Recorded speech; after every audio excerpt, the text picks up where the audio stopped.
Hello, my name is Bloss, and here I am suited up in March, beginning a new year of beekeeping in my San Francisco backyard. You are about to take a peek into a year in the life of a beekeeper. I hope you enjoy, and if you're interested in keeping bees, feel free to contact me to learn more. We have a local business called Fog City Gardener where we consult, design, implement, and teach people about homesteading, beekeeping, chicken keeping, growing edibles, and permaculture. Let's go ahead and take a look at some bee packages. Some bee packages come in wooden boxes, and sometimes bee packages come in plastic boxes. Most bee packages are 4 pounds of bees and a queen. 4 pounds of bees equates to about 12,000 to 15,000 worker bees. Boy, don't these bees look like they want to get out and get into their new hive.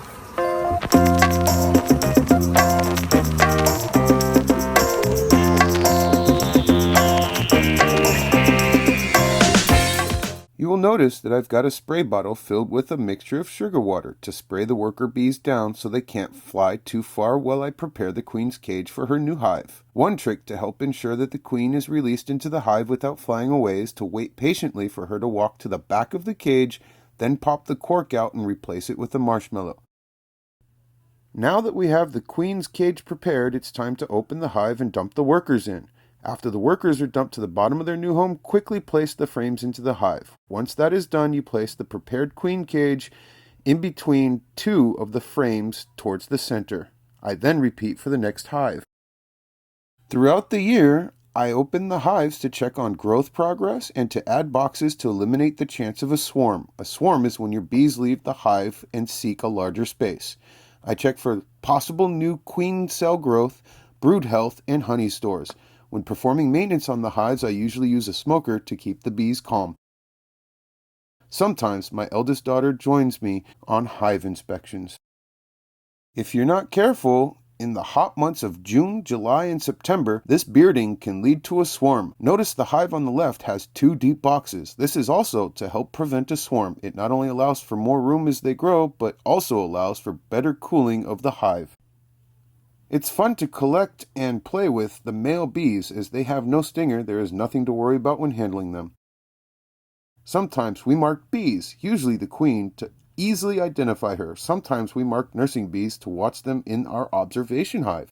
Sometimes our small business is contracted to teach workshops at local library branches. We teach about why bees are important pollinizers, anatomy of a bee, and bring in a small one-frame observation hive so people can see bees up close.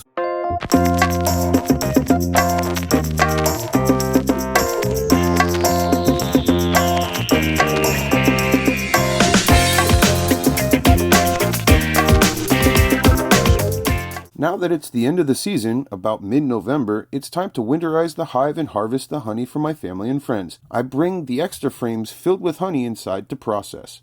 This year, I've upgraded my process from scraping the comb into a sieve and letting gravity take its time to an electric honey extractor. Check out my new equipment. As the frames spin around in the honey extractor, honey flies from the frames and drips down the walls to pool at the bottom.